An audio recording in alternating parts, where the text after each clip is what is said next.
Orden judicial de ONU exige que Israel detenga su ofensiva en Gaza, aísla aún más la oposición de Estados Unidos. La orden de un tribunal de la ONU de que Israel detenga su ofensiva en la ciudad de Rafah, en el sur de Gaza, ha profundizado la desconexión con Estados Unidos por una operación militar que enfrenta una creciente condena internacional, pero los funcionarios estadounidenses describen, al menos por ahora, como limitada y selectiva. La decisión del viernes de la Corte Internacional de Justicia en La Haya se suma a la presión que enfrenta un Israel cada vez más aislado, apenas unos días después de que Noruega, Irlanda y España dijeran que reconocen un Estado palestino y el principio fiscal de un tribunal internacional separado. La Corte Penal Internacional buscará órdenes de arresto contra el primer ministro israelí Benjamín Netanyahu, así como contra líderes de Hamas. El gobierno del presidente estadounidense Joe Biden se mantiene alejado de la comunidad global, aunque se opone a una gran ofensiva en Rafah. También insiste en que las medidas que Israel, su aliado cercano, ha tomado hasta ahora no han cruzado la línea roja. Hasta el momento, los funcionarios del gobierno parecen decididos a seguir adelante con el apoyo militar y político a Israel, tras el mortal ataque de Hamas que sufrió en octubre pasado, a la vez que presionan a su aliado para evitar una operación militar de gran envergadura en la densamente poblada Rafah. Lo que hemos visto hasta ahora en términos de las operaciones militares de Israel en esa área ha sido más específico y limitado. No han involucrado operaciones militares a gran escala en el corazón de las áreas humanitarias densamente pobladas, comentó Jack Sullivan, asesor de seguridad nacional, a los periodistas en una sesión informativa en la Casa Blanca esta semana. Pero añadió, ahora tenemos que ver qué sucede a partir de aquí. Un funcionario del Departamento de Estado, quien habló bajo condición de anonimato para describir la evaluación interna de la situación por parte del gobierno, dijo que la operación en Gaza aún no se había trasladado al corazón central de Rafah, que nos lleva a la más densa entre las zonas más densas. A principios de este mes, la Casa Blanca anunció que suspendería el envío de unas 3.500 bombas, incluidos explosivos masivos de 907 kilogramos, que según el gobierno de Biden provocaban muertes de civiles. El presidente Biden advirtió durante una entrevista en CNN que si entran en Rafah no les proporcionaría las armas que se han utilizado históricamente para lidiar con Rafah. Los funcionarios estadounidenses, al presionar a Israel, sugirieron que una operación mayor sería una línea roja que socavaría las negociaciones estancadas sobre un acuerdo para devolver a los rehenes israelíes tomados por Hamas y llevaría a Biden a reducir aún más el armamento que enviaría a Israel. Pero el tono de la Casa Blanca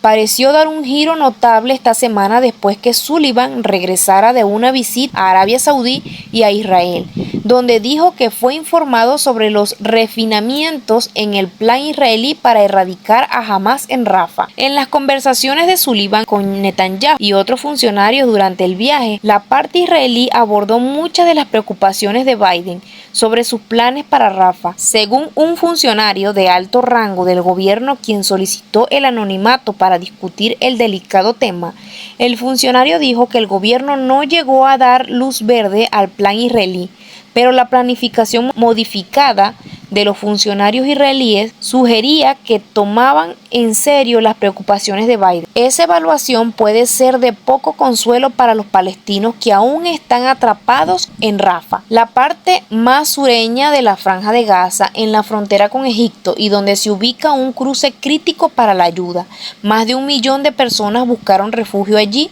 en los últimos meses tras escapar de los combates en otros lugares, pero desde entonces unas 900.000 han huido de la ciudad. Israel ha llevado cientos de camiones a través del otro cruce fronterizo principal en Kerem Shalom, pero la ONU y grupos de ayuda dicen que las operaciones militares israelíes hacen que sea peligroso para ellos recoger alimentos, agua y otros suministros para los palestinos hambrientos. La Agencia de Estados Unidos para el Desarrollo Internacional, USAID, por sus siglas en inglés, dice que Gaza necesita un flujo constante de 600 camiones diarios de alimentos y otro tipo de ayuda para revertir el inicio de lo que los líderes de USAID y el Programa Mundial de Alimentos de Naciones Unidas llaman hambruna en el norte y evitar que se extienda hacia el sur. Incluso con un muelle estadounidense que empieza a traer una pequeña cantidad de ayuda por el mar, Gaza ha recibido solo una fracción de la cantidad de suministros necesarios desde el inicio del contraataque israelí. Los principales grupos humanitarios internacionales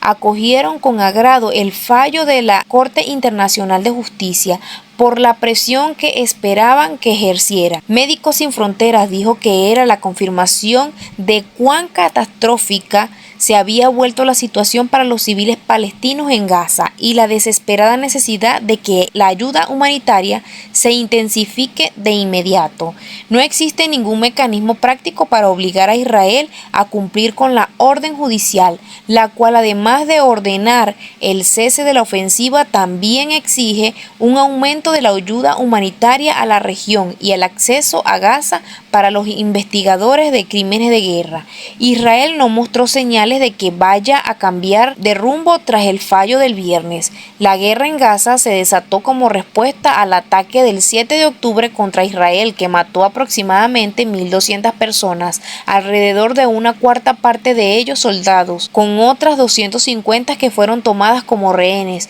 Al menos 35.000 palestinos han muerto en Gaza según el Ministerio de Salud del enclave, que no distingue entre combatientes y civiles. Las exigencias del tribunal van más allá de lo que Estados Unidos ha pedido a Israel por el momento. No obstante, Washington ha señalado que aún se opone a una operación más intrusiva en Gaza. En lo que respecta a Rafah, hemos hecho saber desde hace mucho tiempo nuestra preocupación sobre un ataque militar total contra Rafah y el daño que eso podría causar a la población civil si no existe un plan claro y creíble para protegerla, dijo el miércoles Antony Blinken, secretario de Estado ante el Comité de Asuntos Exteriores de la Cámara de Representantes.